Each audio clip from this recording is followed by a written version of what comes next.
എയർപോർട്ടിലൊരു ജോലി അന്വേഷിക്കുന്നവരാണോ നിങ്ങൾ? എന്നാൽ നിങ്ങൾക്ക് വേണ്ടി പുതിയ അവസരങ്ങൾ വന്നിരിക്കുന്നു. ക്വാളിഫിക്കേഷൻ, സാലറി, അപ്ലൈ ചെയ്യേണ്ട രീതി, പ്രായപരിധി, ഇൻ്റർവ്യൂ ഉണ്ടോ, ഇവയെല്ലാം തന്നെ ഈ വീഡിയോയിൽ പറയുന്നുണ്ട്. വേക്കൻസി ഡീറ്റെയിൽസ് അറിയാൻ ഈ വീഡിയോ മുഴുവനായും കാണുക. പുതിയ ജോബ് അപ്ഡേഷൻസിനായി ഈ ചാനൽ സ്ഥിരമായി കാണുക.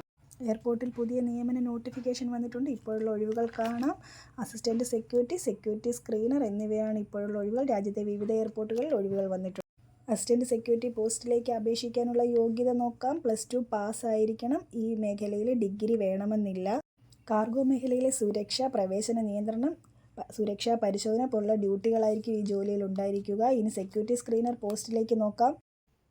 ഈ പോസ്റ്റ് കൂടുതൽ ഉത്തരവാദിത്തം ഉള്ളതിനാൽ ഈ ജോലിക്ക് ഡിഗ്രി ആവശ്യമാണ്.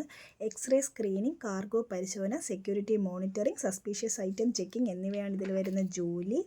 ഏജ് ലിമിറ്റ് ഉണ്ട്. എത്ര വയസ്സ് വരെ ഈ ജോലി നോക്കാമെന്നാണ് എല്ലാവരുടെയും സംശയം. പ്രായപരിധി 27 വയസ്സ് വരെയാണ്. SC STക്കാർക്ക് ഇതിലും ഇളവ് ലഭിക്കുന്നതാണ്. സാലറി എത്രയാണെന്ന് നോക്കാം. അസിസ്റ്റൻറ്റ് സെക്യൂരിറ്റി ജോബിന് 21,500 വരെ ശമ്പളം ലഭിക്കും. സ്ക്രീനറിന് ഇതിലും കൂടുതൽ ശമ്പളം ലഭിക്കുന്നതാണ്.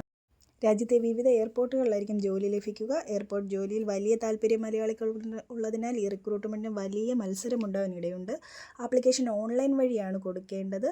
ആപ്ലിക്കേഷൻ ഫീസ് ഉണ്ടായിരിക്കുന്നതാണ്. ജനറൽ, OBC വിഭാഗക്കാർക്ക് 500 രൂപയും SC STക്കാർക്ക് ഇതിന് ഇളവ് ലഭിക്കുന്നതാണ്. ഇൻ്റർവ്യൂ അടിസ്ഥാനത്തിലാണ് സെലക്ഷൻ നടക്കുക.